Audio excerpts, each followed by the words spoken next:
Hello buddies, అందరికీ శ్రీ విశ్వావసునామ సంవత్సర ఉగాది శుభాకాంక్షలు.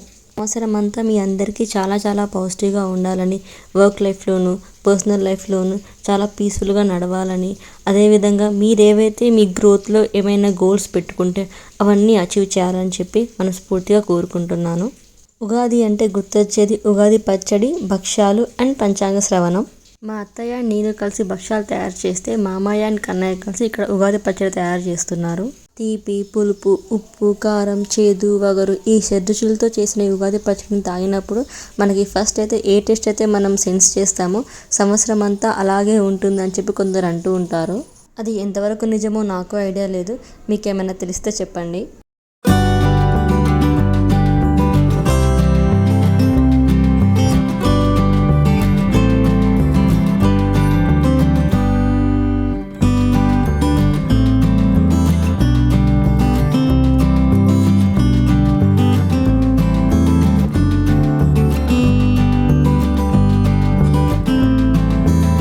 ఉగాది పచ్చడి ప్రిపరేషన్ కంప్లీట్ అయిన తర్వాత మామయ్య పూజ చేసి నైవేద్యం సమర్పించారు.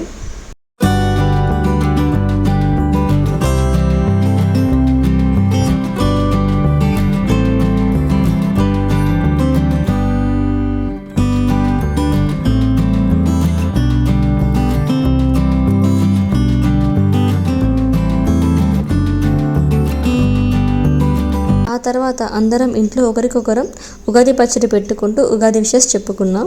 ఉగాది పచ్చడిని 2 రకాలుగా చేసుకోవచ్చు. ఒకటేమో లిక్విడ్ ఫామ్లో, అంటే చింతపండు రసంలో మిగిలిన 5 రకాల రుచులను వేసి షడ్రుచుల్లాగా తీసుకుంటారు. మరొక రకం ఏంటంటే వాటర్ కలపకుండా డ్రై ఫామ్లో ఉంటుంది. అందులో ఫ్రూట్స్ కూడా మిక్స్ చేసుకోవచ్చు, కావాల్సిన ఫ్రూట్స్. సో ఎవరి ప్రాంతం బట్టి, ఎవరి యొక్క పద్ధతులను బట్టి వాళ్ళు చేసుకుంటూ ఉంటారు. నేను చూసింది అయితే మోస్ట్లీ లిక్విడ్ ఫామ్లో ఉన్న ఉగాది పచ్చడినే చూశాను. మీరు ఎలా చేసుకుంటారో let me know in the comment section. మా స్కూల్ డేస్లో ఉన్నప్పుడు ప్రతి సంవత్సరం ఉగాది రోజున సాయంత్రం పూట గుడికి వెళ్ళే వాళ్ళం. అక్కడ పూజారి గారు మైక్లో ప్రతి ఒక్క రాశి పేరు చదువుకుంటూ ఆ రాశి వారికి ఆదాయం, వ్యయం, రాజపూజ్యం, అవమానం ఎలా ఉందో చెప్తూ, దాంతోపాటు ఆ సంవత్సరం అంతా వారికి ఎలా ఉండబోతుంది, ఆరోగ్య పరంగా, ఉద్యోగ పరంగా ఇన్ఫర్మేషన్ మనకు చెప్తూ ఉండేవారు. బట్ ఇప్పుడు అదంతా మనకి ఆన్లైన్లో అవైలబుల్ ఉంటుంది. సో గుడికి వెళ్ళడం తగ్గిపోయింది దాదాపుగా.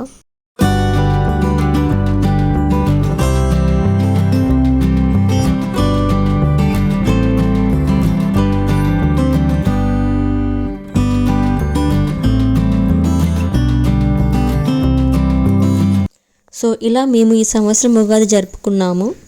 ఐ హోప్ మీ అందరికీ ఈ వీడియో నచ్చిందని అనుకుంటున్నాను. To subscribe for more videos. Bye.